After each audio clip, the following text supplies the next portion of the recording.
ఒక అడవిలో ఒక చిన్న కుందేలు నివసించేది. ఎప్పుడూ ఆకాశం పడిపోతుందేమోనని భయపడేవాడు కాబట్టి సరిగా నిద్ర పట్టలేదు. ఒకరోజు కుందేలు మామిడి చెట్టు కింద నిద్రిస్తుండగా మామిడి కాయ అతని మీద పడింది. అతను అకస్మాత్తుగా మేల్కొంటాడు మరియు ఆకాశం పడిపోబోతున్నట్లు అనిపిస్తుంది. ఆకాశం పతనం కాబోతోందని అతనికి అనిపించింది. అందుకే భయంతో పరుగెత్తుకుంటూ ఆకాశం పడిపోబోతోందని అరవడం.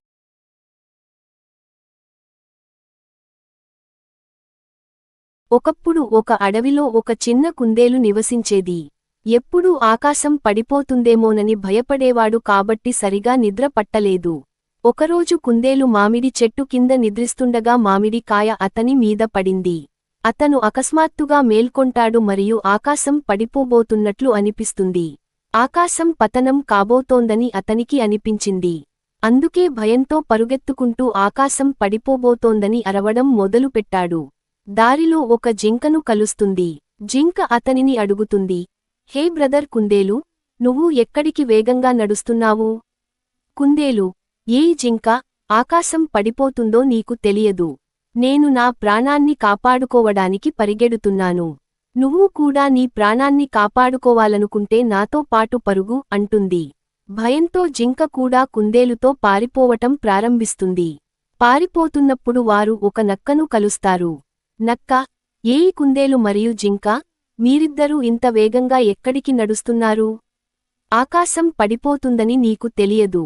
నీ ప్రాణాన్ని కాపాడుకోవాలంటే నువ్వు కూడా మాతో పాటు పరుగెత్తాలి అంటుంది కుందేలు.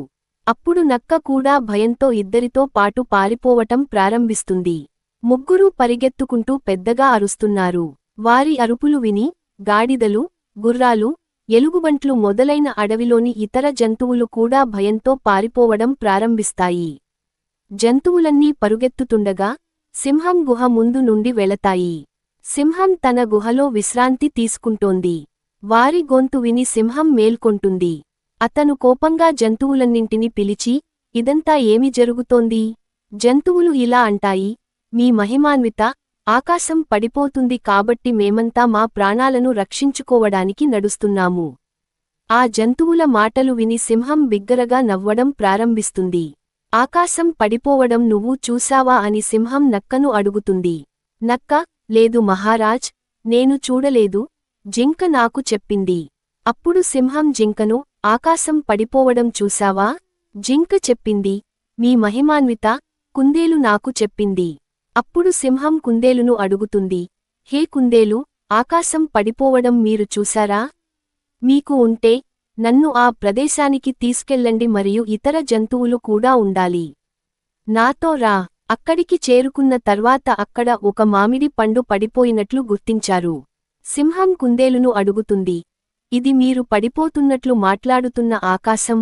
కుందేలుకు ఏ ఆకాశం కూలిపోలేదని అర్థమైంది. అతను మామిడిని మాత్రమే ఆకాశంగా పరిగణించడం ప్రారంభించాడు.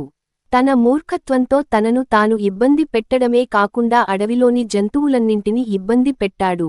సింహం అన్ని జంతువులతో, మీరు మీ స్వంత కళ్లతో చూసే వరకు దేనినీ నమ్మవద్దు అని చెప్పింది.